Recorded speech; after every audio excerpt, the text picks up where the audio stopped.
você diz assim: Deus, o Senhor tem me esquecido? Senhor, não tem visto a minha provação? Quando é que a bênção, quando é que a vitória vai chegar na minha vida? Inscreva-se em nosso canal e receba trechos de pregações poderosas todos os dias.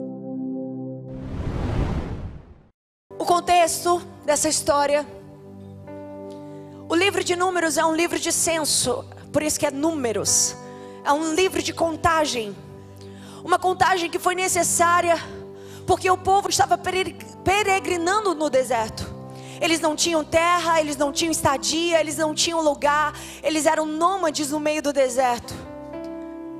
Mas o tempo de viver a promessa chegou. E eles chegaram em Canaã, eles chegaram na terra prometida. E ali naquele momento Moisés, ele fez um censo do povo. Ele fez uma contagem do povo, para entender e assim dividir as terras. Porque a partir de então, eles iam se estabelecer em um lugar. Eles não ficavam estabelecidos em lugar nenhum. Eles andavam pelo deserto, peregrinavam pelo deserto. E Deus foi fiel com eles no deserto. E chegou o tempo de viver a promessa. E esse tempo foi necessário fazer essa divisão de terras. E assim ele fez a contagem. E a contagem era considerada por cada pai, homem da família. Mas tinha uma questão. Essas meninas, essas 5 mulheres que a Bíblia cita, filhas de Zelofeade, elas não tinham um irmão. Deus deu a eles 5 meninas, mas pela lei elas não poderiam nem ser contadas, muito menos ter uma terra para elas. Mas o meu Deus é um Deus de graça e de favor. O meu Deus é um Deus que altera a lei se necessário for, para alcançar aqueles que são dele, aqueles que ele conhece o coração, aqueles que ele vê a verdade e a causa justa de cada coração. Isso é tão lindo, e essa história toca o meu coração. E diante daquele contexto, imagina elas diante de toda a congregação.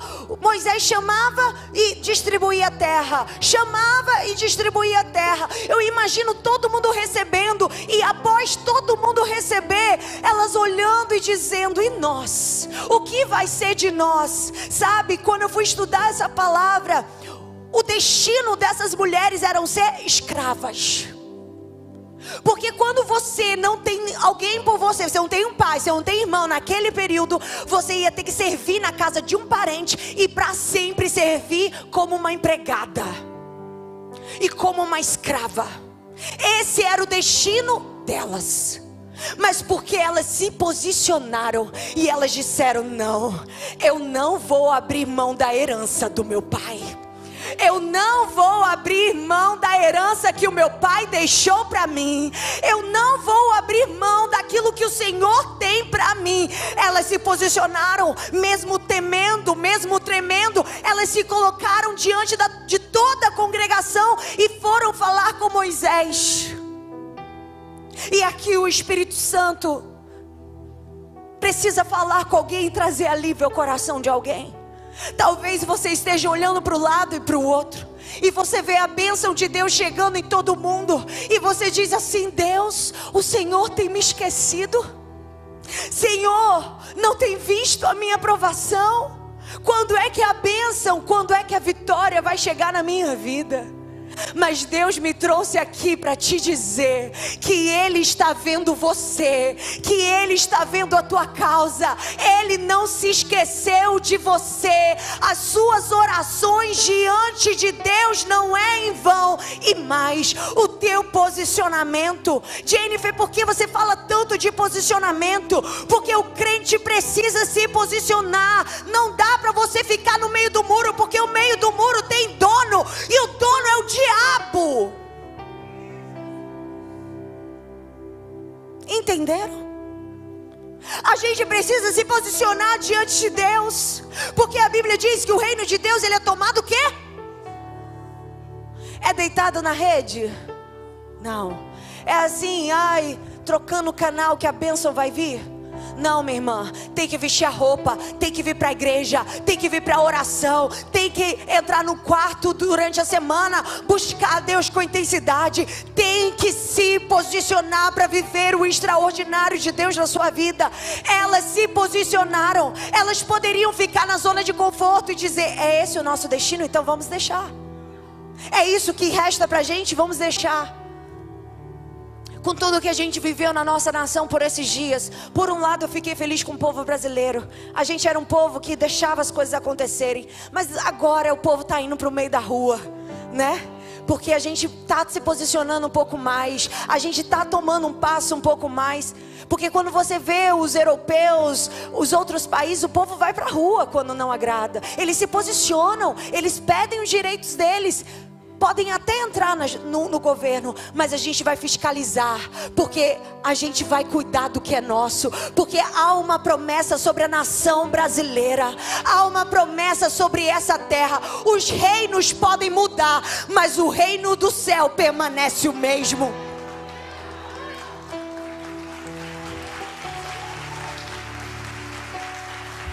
Os reinos da terra podem mudar, mas o reino de Deus permanece o mesmo. E Ele está dizendo: eu vou cuidar dos meus.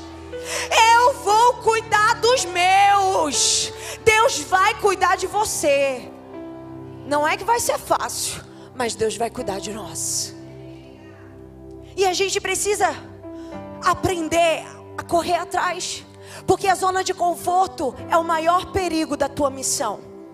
Deixa eu repetir. A zona de conforto é o lugar mais perigoso da tua missão. A zona de conforto é o lugar mais perigoso do teu propósito. Sabe quem te nina lá na zona de conforto? É o inimigo, dizendo: fica aqui confortável.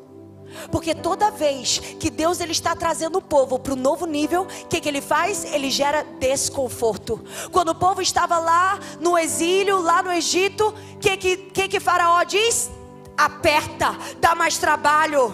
Não foi isso? Porque nunca joga fora o valor da dor.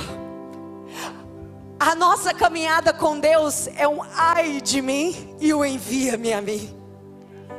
Eu sinto a dor, porque isso me faz sentir muito mais o coração de Deus e me aproximar dele. Deus precisou apertar o povo no deserto para que eles pudessem orar, para que eles pudessem clamar. E Deus enviou um libertador para o povo e levantou Moisés. Nós precisamos entender que a dor que a gente vive, as frustrações que a gente vive, Deus está dizendo: eu estou te levando para o nível maior.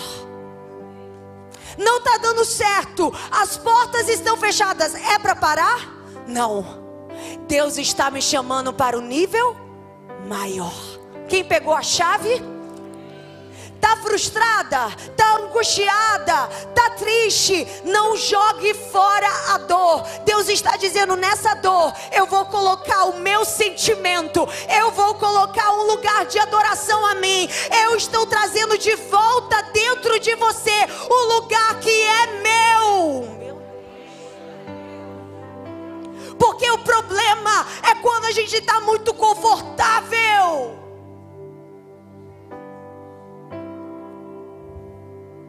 Gente no conforto, crente no conforto ora, ora. Crente quando tudo vai bem, ora mais ou menos. Mas Deus está levantando um povo que vai orar, que vai buscar, seja na dor, seja na bonança, seja na luta, seja na promessa. Eu vou me posicionar, porque eu quero aquilo que Deus liberou de palavra sobre a minha vida. Deixa eu te dizer uma coisa: receber promessa todo mundo recebe, mas receber cumprimento de promessa é para quem se posiciona na presença de Deus.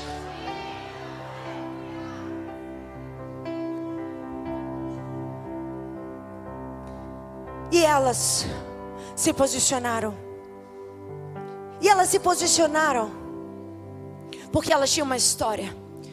E eu quero te dizer, muito cuidado quando você olhar para uma pessoa e você dizer: ah, coitadinha. Ah, nossa, vem de uma família tão simples. Nossa, a gente julga tanto pela aparência, e é mentira dizer que isso não acontece. Mas o Senhor mesmo nos diz: eu não vejo a aparência, eu vejo a essência, eu vejo o coração. E é muito perigoso quando a gente avalia as pessoas por aquilo que a gente vê. Porque tem gente que você pensa: nossa, é tão caladinha, é tão quietinha. Mas você não sabe que ela já matou leão quando ninguém viu.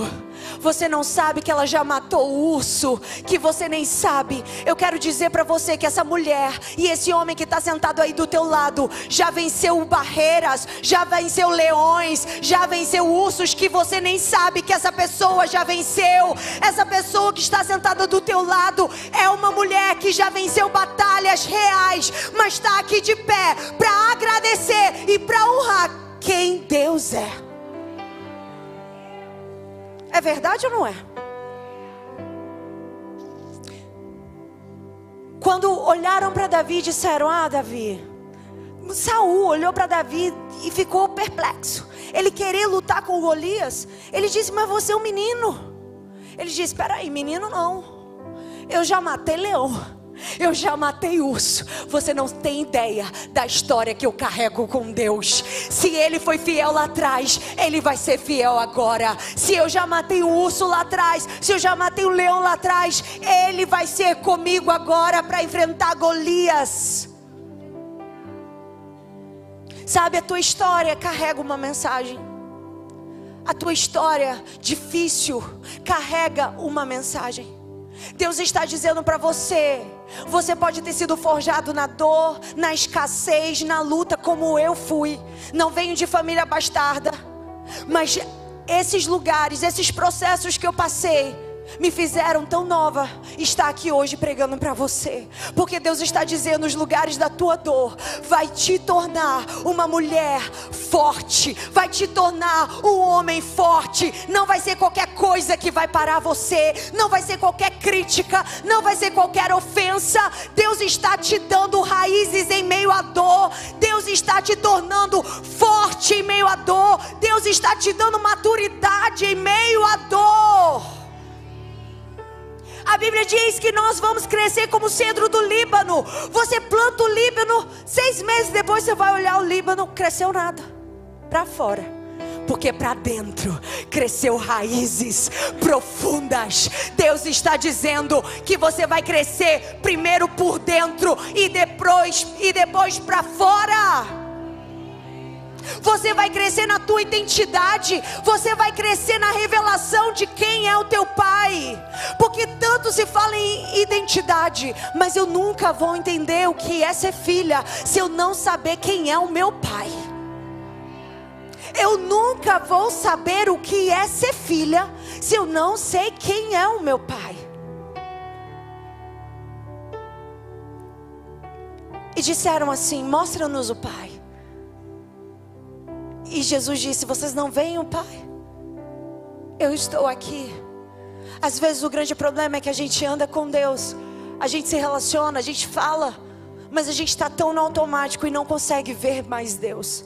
Mas eu quero te convidar, quando você voltar para sua casa, você entrar dentro do seu carro, ou pegar um ônibus, uma condução, um Uber, você agradecer pela condução que você pegou, você agradecer pela casa que você tem, você agradecer pelos mínimos detalhes, um lanche que você vai poder fazer no final do culto. Porque a gente às vezes precisa do extraordinário para ver Deus. Mas uma vez Deus falou para mim, eu estava indo ministrar numa igreja e o Senhor disse para mim: Jennifer, o extraordinário que você tanto deseja, que você tanto procura, está no ordinário, está no simples, está no abraço que o irmão te dá no final do culto, está no sorriso que você recebe. Eu quero te dizer, você é rica daquilo que o dinheiro não pode comprar. Você tem tanto de Deus para agradecer que você não tem ideia. E nós precisamos muitas vezes resgatar essa gratidão e esse contentamento. E sabe, o que deu força para elas irem até Moisés é porque elas tinham uma história. Quando a gente olha o primeiro versículo, fala vários nomes e a gente fala, isso é cansativo na Bíblia. Mas uma coisa que eu tenho aprendido e amado é entender o significado de cada nome bíblico. E eles trazem revelações de quem Deus é. Zelofeade significa abrigo. Imagina, elas que estavam sem abrigo, tinham um pai que o nome dele significava abrigo. Será que Deus não está nos ensinando alguma coisa? Será que Deus não está mostrando para elas? Imagina, elas tinham duas opções: ficarem caladas, aceitarem o destino delas, ou elas se posicionarem e irem à frente falar com Moisés. E porque elas lembraram, meu pai é Zelofeade, é Deus me falando que Ele é o meu abrigo. Ainda que eu não tenha abrigo aqui na terra, ainda que eu não tenha direito à possessão pela lei, ainda que eu não tenha direito pela lei herdar nada do meu pai, ainda assim Ele é o meu abrigo. Ele é aquele que não vai deixar nada faltar. Ele é aquele que vai lutar por mim. É Ele que vai pelejar as minhas causas. É Ele. E elas começaram a trazer memória quem Deus é para elas. Por que temer a tempestade, se quem te abriga é o governador dos céus e da terra? Por que temer essa luta, essa prova, se quem cuida de você é aquele que não falha, é aquele que não erra, é aquele que não decepciona, é aquele que não te deixa? Você acha que é um desemprego que vai parar você? Não. Você acha que é uma dor que vai parar você? Não. Ele é o teu abrigo, igreja. Teu pai é o teu abrigo. Você se sente uma mulher improvável? Saiba que você é. E por isso foi escolhida por Deus. Chegou a hora das improváveis.